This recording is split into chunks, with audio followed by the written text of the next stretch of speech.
Ramesh Babu sir, திமுகவுடைய தொடர் பிரச்சாரங்கள் அப்படிங்கிறது பாஜகவை எதிர்த்து எப்படி செயல்படும் நினைக்கிறீங்க? அது வந்து பலன் தர்றதுனால இது ஒரு வியூகமாகவே வச்சுருக்காங்க.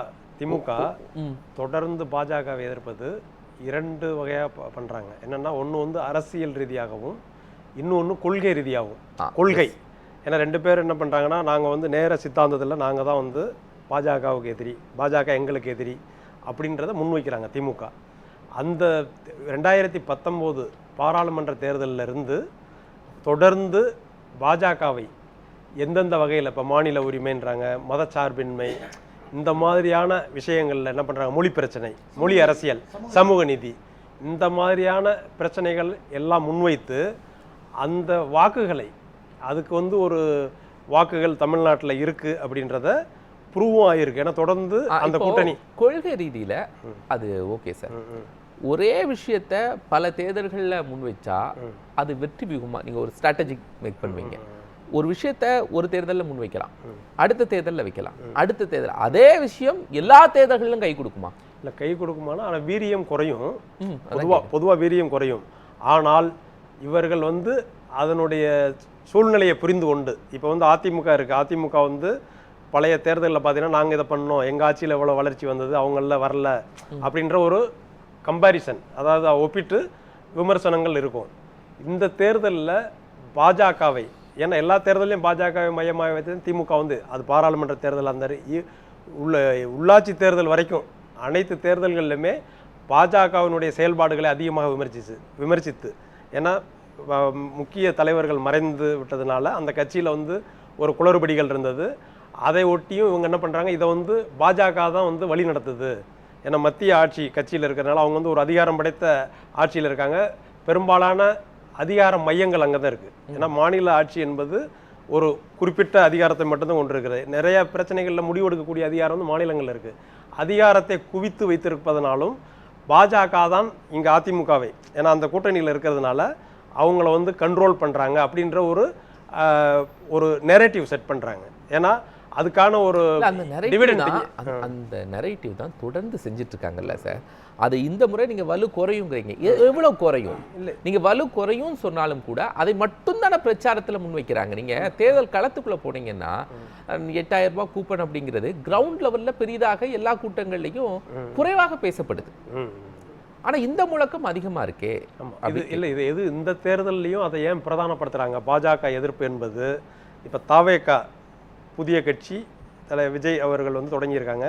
அதுக்கு வந்து ஒரு கணிசமான ஓட்டு, குறிப்பாக மைனாரிட்டி, அதாவது குறிப்பாக இந்த மதச்சார்பின்மைன்னு சொல்றாங்க இல்லையா, அந்த வாக்குகள், மத சிறுபான்மையினர் வாக்குகள் வந்து போகிறதுக்கு வாய்ப்பும் இருக்கு. அப்படின்ற ஒரு சூழ்நிலையில அந்த ஓட்டுகளையும் தடுத்து நிறுத்த வேண்டும் அப்படின்ற ஒரு ஸ்ட்ராட்டஜி, அது வியூகமாகவும் அமைக்கிறாங்க. ஸ்டாலின் சொல்றாரு, பாஜகவுக்கு நம்ம வாக்களிக்க வேண்டாம், தாவேக்காவுக்கு வாக்களிச்சிரும் அப்படின்னு மக்கள் நினைக்க மாட்டாங்களா? நீங்க தான் தாவேக்காவை எதிர்க்கவே இல்லை, அதிமுகவை ரெட்டையில எதிர்க்கவே இல்லை, மணி சார் சொன்ன மாதிரி அதிமுகவை எதிர்க்கிறதுக்கான எந்த முகாந்திரமும் இல்லை.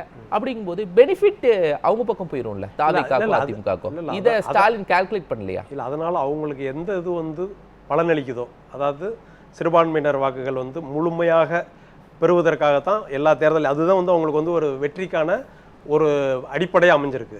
அதற்கடுத்து பாஜக எதிர்ப்புனால தான் திமுக கூட்டணி வந்து அதனுடைய உயிர் நாடியாக இருக்குல்ல. எல்லா கட்சிகளுமே ஏன் திமுகவில் எவ்வளோ பிரச்சனை இருந்தாலும் திமுக கூட்டணியில் சேர்றாங்க. எல்லா கட்சிகளுமே இப்போ இருக்கிற கட்சிகள் வந்து பாஜக எதிர்ப்பு என்ற ஒற்றை புள்ளிகள் தான் நேர்ந்திருக்கிறாங்க. ஸ்ட்ராட்டஜி புள்ளி நான் ஏற்றுக்கிறேன். ஆனால் நீங்கள் அதிமுகவை எதிர்க்கலைன்னா, அதிமுக ஸ்டாலின் எதிர்க்கல அப்படிங்கும்போது அந்த வாக்குகள் அந்த பக்கம் மாறுறதுக்கு வாய்ப்பு இருக்குல்ல. இல்ல, அது திமுகவை எல்லாரும் எதிர்க்கிறாங்க, தாவேக்க எதிர்க்கிறாங்க, அதிமுக எதிர்க்கிறாங்க, அமமுக எதிர்க்கிறாங்க, பாஜக எதிர்க்கிறாங்க. ஆனால் நீங்கள் பாஜகவை மட்டும் எதிர்க்கிறீங்கன்னா எதிரான வாக்குகள்ல யாருக்கு போகும்? தாவேக்காக்கு போயிடும். இல்ல, எதிரான வாக்குகளை வந்து பெறக்கூடிய முதன்மையான இடத்துல வந்து திமுக, ஆட்சிக்கு எதிரான வாக்குகளை பெறக்கூடிய இடத்துல அதிமுக தான் இருக்கு. ஏன்னா தமிழக மக்களை பொறுத்தவரையில முதல் 2 கட்சிகள் வந்து அதிமுக, திமுக 2 கட்சிகள் தான். நீங்கள் வந்து அரசியல் ரீதியாக தேர்தல் காலத்தில் வந்து பிரச்சாரங்களை வந்து சில பிரச்சாரங்களை வந்து முன்னெடுக்கிறதுல வந்து பயன் தரும். சில பிரச்சாரங்கள் வந்து மக்களிடம் வந்து சில பிரச்சனைகள், அதில் வந்து முதன்மையாக இருப்பது இவங்க எதுக்காக பாஜக, ரெண்டாவது அதிமுகவையும் விமர்சிக்கிறாங்க, திட்டங்கள் அல்லது தனிநபர் விமர்சனம், இவங்க சொல்றதுக்கு அவர் வந்து எப்படி பதவியை பெற்றார் அப்படின்னு சொல்லும்போது விமர்சனத்துக்கு பதில் சொல்றாங்க. அதெல்லாம் வந்து தீவிரமா போயிட்டு இருக்கு சார். எத்தனை வருஷமா நீங்க இதை சொல்லுவீங்க? ஆமா, அது வந்து பெருசா தாக்கம் இருக்காது, ஒருத்தருக்கு மாறி மாறி குற்றம் சாட்டுறது.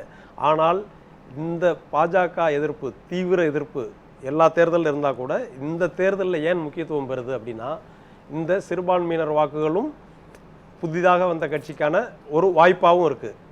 ஒரு குறிப்பிட்ட சதவீதமோ அல்லது டேமேஜ், அதாவது அதை வந்து ஓட்டை வந்து கட் பண்ணுறதுன்னு இல்லையா, ஒரு பகுதியை எடுத்துக்கொண்டு செல்வதற்கான வாய்ப்பு இருக்கிறதுனாலும் அந்த பாஜக எதிர்ப்பை தீவிரப்படுத்த இந்த மாதிரியான உத்தியாகவும் பார்க்கப்படுகிறது, தேர்தல் உத்தியாகவும் இதை பார்க்கலாம். அதனாலதான் மொழி அரசியல், மற்ற மாநில உரிமை, சமூக நீதி, அதே மாதிரி மத சம்பந்தப்பட்டது இதெல்லாம் பற்றி பேசுறது, இதை ஒட்டி தான் பேசுறாரு சார். இது அதான் நான் அதே கேள்விதான். இது பாஜகவோ அதிமுகவோ களத்தில் இருக்கிறார்கள் அப்படிங்கும்போது ஒரு ஸ்ட்ராட்டஜி, நீங்கள் 19 வெற்றி பெற்ற ஸ்ட்ராட்டஜி இப்போல்லாம் தாவேக்காங்கிற ஒரு ஃபேக்டர் இல்லை. மணி சார் சொல்கிறார்ல, நீங்கள் நெல்லையில் பார்த்தீங்களா எவ்வளோ பெரிய ரோட் ஷோ, எவ்வளோ க்ரௌடு, இது மற்ற தலைவர்களுக்கு வரவில்லை. அப்படிங்கும்போது இந்த ஸ்ட்ராட்டஜி மேக்கிங்கில் இன்னொரு ஃபோர்ஸ் இருக்குது அப்படிங்கிறத ஏதோ ஒரு வகையில் திமுக கால்குலேட் பண்ணுறதுக்கு தவறிடுறாங்களா? இல்லை, அவங்க வந்து கரெக்டாக கால்குலேட் பண்ணியிருக்காங்க. நானும் வந்து நிறைய களத்தில் போய் பார்த்துருக்கேன். தாவேக்கா வந்து ஒரு விகரஸாக வைப்ரண்ட்டாக இருக்காங்க. அதில் வேலை செய்கிறவங்க பார்த்தீங்கன்னா எல்லா இடத்துலையும் சிட்டிலையும் சரி, குறிப்பாக வந்து நகர்ப்புற பகுதிகளில் வந்து மோர் வைப்ரண்ட். ஏன்னா இந்த கிராம பகுதிகளை விட நகர்ப்பகுதிகளில் வந்து அவங்களுக்கு வந்து அபரிமிதமான ஆதரவு இருக்குன்றது உண்மை. கூட்டம் எங்கே போனாலுமே நம்ம இதுவரைக்கும் பார்த்துருக்கோம், பல தேர்தல் பிரச்சாரங்களை பார்த்துருக்கோம், மாநாடுகளை பார்த்துருக்கோம். அந்த கூட்டத்தினுடைய இது வந்து பார்த்தீங்கன்னா யாராலையும் கணிக்க முடியல. மிகப்பெரிய அளவிற்கு கூட்டம் வந்து ஒரு திரட்சியாக வர்றாங்க. குமார் சார் என்ன சார், எம்ஜிஆர் அவர்கள் அதிமுக ஆரம்பித்த உடனே திமுக அவருக்கு எதிராக என்னென்ன மனநிலையில் செயல்பட்டதோ அது அந்த காலத்தில் எடுபட்டாலும் எம்ஜிஆருடைய சக்தி எல்லாத்தையும் தாண்டி போயிட்டுது. அதே நிலைமையில் கிட்டத்தட்ட விஜய்க்கு வரக்கூடிய கூட்டங்கள் அந்த மாதிரி இருக்குது. இவங்க அதுக்கு ஒரு உதாரணம் வச்சுருக்காங்க. இவங்கெல்லாம் ஓட்டு போட மாட்டாங்க, இவங்கெல்லாம் அங்கே போயிடுவாங்க, இதெல்லாம் யார் பாதி பேருக்கு ஓட்டு இல்லை, இப்படியெல்லாம் பேசுகிறாங்க. இது அவங்க எந்த இதயத்தை வச்சு இப்படி பேசுகிறாங்கன்னு தெரியல. அவங்க வந்து அந்தமானில் தான் தேர்தல் நடக்குது, அங்கே போய் ஓட்டு போட்டுவாங்கன்னு போயிடக்கூடிய அளவுக்கு இருக்காங்க அவ்வளவு இளைஞர்களும். அப்படி இருக்குது இளைஞர்கள், அந்த வெறியோடு இருக்காங்க. அதுக்கு ஒரு காரணம் என்னென்னா, விஜயை நான் ஒரு வகையில் பாராட்டணும். ஊழலை வந்து நான் ஒழிப்பேன் அப்படின்னு சொல்கிறார். முடியாதாங்கிறது செகண்டரி. அதை இந்த 50 வருஷம் ஆட்சியில் இருந்த கட்சிகளும் சரி, 70 வருஷமாக நடத்திக்கிட்டு இருக்க கட்சி, நாங்கள் அதை சாதித்தோம் இதை சாதித்தோம் சொல்கிறவங்களும் சரி, ஊழல் பொதுவாக இருக்குன்னே வச்சுக்குவோம். அடுத்த எலெக்ஷன்லேருந்து நாங்கள் ஊழலை தவிர்க்கிறதுக்கு பார்க்குறோம், ஊழலை கட்டுப்படுத்துவதற்கு இந்த செயல் திட்டம் வச்சுருக்கோம்னு இந்த 2 கட்சியுமே சொல்லலை. விஜய் சொல்கிறாரு. அதுதான் அவங்களுக்கு ஆத்திரம், அவங்களுக்கு இளைஞர்களுக்கு ஒரு ஊக்கம் வருது. இல்லை அதை தவிர இந்த கொள்கை எப்படின்னா, அண்ணாமலைக்கு ஏன் இவ்வளவு எல்லாரும் செல்வாக்கு வருது? இப்போ எத்தனையோ பேர் வந்திருக்காங்க அண்ணாமலைக்கு. அண்ணாமலை ஊழல் எடுத்து பேசுனதுனால தமிழ்நாட்டில் அவருக்கு செல்வாக்கு. அரவிந்த் கெஜ்ரிவால் டெல்லியில் அதை பற்றி பேசுனதுனால அவர் ஆட்சிக்கே வந்தார். அதுக்கு பின்னால் உள்ள கதையை விட்டுருங்க. ஊழல் வந்து நாடு முழுக்க ஊழலுக்கு எதிரான அரசியல் தலைவர்கள் அதை பற்றி பேசுகிறதே இல்லை.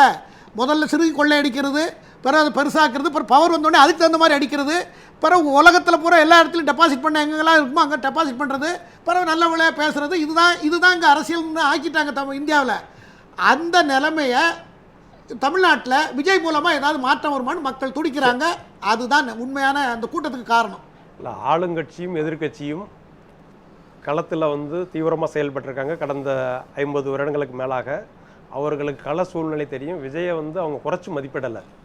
ஆனாலும் அவர் கூட்டம் சேருதுன்னு இவங்க வந்து தனியாக இருக்க முடியாது. இவங்க வந்து இருமுனை போட்டியாக தான் வந்து இவங்க கருதுறாங்க, இவங்க பார்க்குறாங்க. இல்லை அதுதான், அது வந்து எப்படின்னா ஒரு நேரேஷன். எப்படின்னா இப்போ ஆளுங்கட்சி எதிர்கட்சி அவங்க என்ன பண்ணுறாங்க, ஒரு புதுசாக வரும்போது எந்த ஒரு புது கட்சியுமே வந்து இப்போ என்ன சொல்கிறாங்க, ஊழல் எதிர்ப்பு என்பதை தான் முதன்மைப்படுத்துகிறாங்க எல்லா இடத்துலையுமே.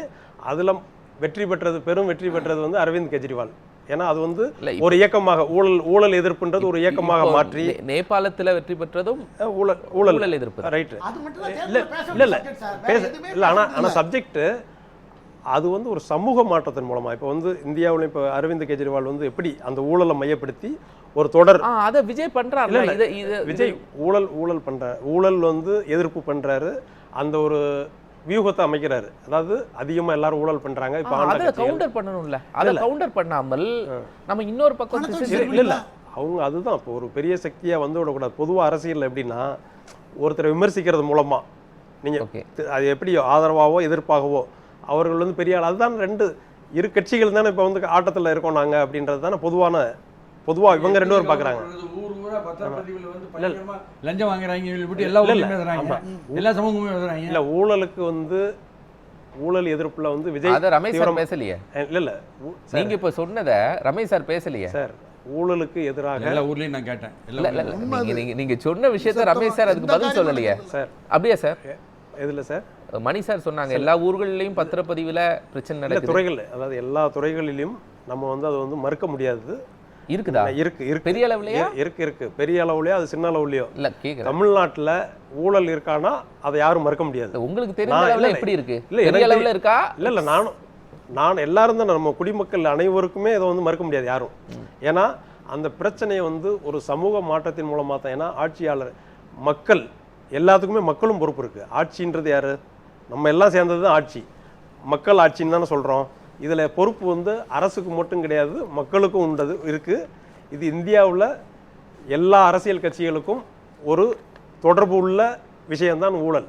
இது யாருமே வந்து மறுத்து பேச முடியாது. யாருமே வந்து இதுல வந்து மக்களை அப்ப மக்களாட்சி என்பது என்ன? நம்ம ஆட்சி. இதுல ஒவ்வொருத்தரும் வந்து நம்ம உறுதிமொழி எடுத்து இதை வந்து ஒரு இயக்கமா மாத்தினா மட்டுமே தான் ஊழலை வந்து மக்கள் ஒரு முடிவு இருக்கு. அப்படிங்கும் போது 2 கட்சியும் ஊழல் பண்ணுது, நம்ம புதுசா இன்னொரு லீடரை தேர்வு செய்யலாம் அப்படிங்கிற பார்வை வருமான்னு கேட்கிறேன். இல்ல அதுக்கு தமிழ்நாட்டு மக்கள் அந்த அளவுக்கு யோசிக்க மாட்டாங்களா? அல்ல, அதுக்கான அந்த ஒரு புரிதல்லாம் இருக்கு. இருந்தாலும் இவர்களும் பங்கு பெற்று தானே அது நடக்குது. இல்ல நான் என்ன கேட்கிறேன் சார், இதெல்லாம் பார்த்துட்டோம், புதுசா ஒரு கட்சி வருது அப்படிங்கும் போது ஒரு புது லீடர் என்ன செய்வாங்க அப்படிங்கிற பார்வை தமிழ்நாட்டு மக்களுக்கு இருக்குமா இருக்காது? இல்ல அதுக்கு ஒரு குறிப்பிட்ட சதவீதம். எவ்வளவு? எல்லாரும் எவ்வளவு? அதாவது ஒரு 15% அந்த யங்ஸ்டர்ஸ் மாற்றத்தை விரும்புபவர்கள் சொல்றேன். 15? இல்ல நான் கணிக்கிறது இல்ல, மற்ற பகுதியிலிருந்து வருவாங்க, பிரிவினரும் வருவாங்க. ஆனால் அதிகபட்சமாக பெண்கள் நம்ம கணிக்கிறது எப்படி பண்றோம்னா இளைஞர்கள், பெண்கள். நானு இந்த மாதிரியான நேஷனல் மீடியால, நம்ம தமிழ் மீடியா விட்டுருவோம், இண்டஸ்ட்ரீஸ்குள்ள போய் டைரக்டா என்ன பண்றாங்கன்னா பைட்ஸ் எடுக்கிறாங்க.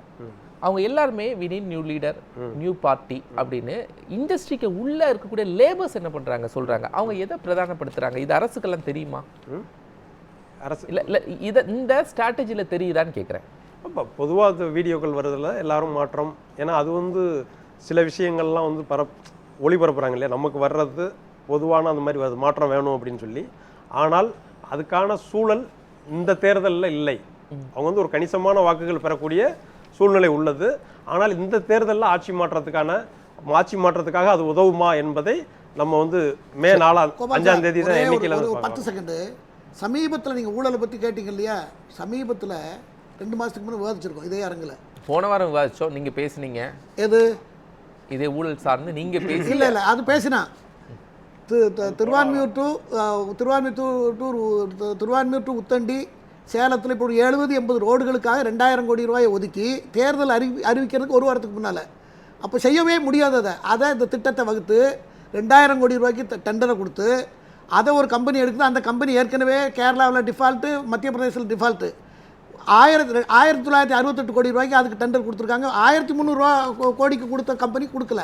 கோர்ட்டுக்கு போது கேஸு, கோர்ட்டு ஸ்டே பண்ணிட்டுது. அதை எல்லாம் பார்த்து ஸ்டே பண்ணி ரத்தும் பண்ணிட்டுது.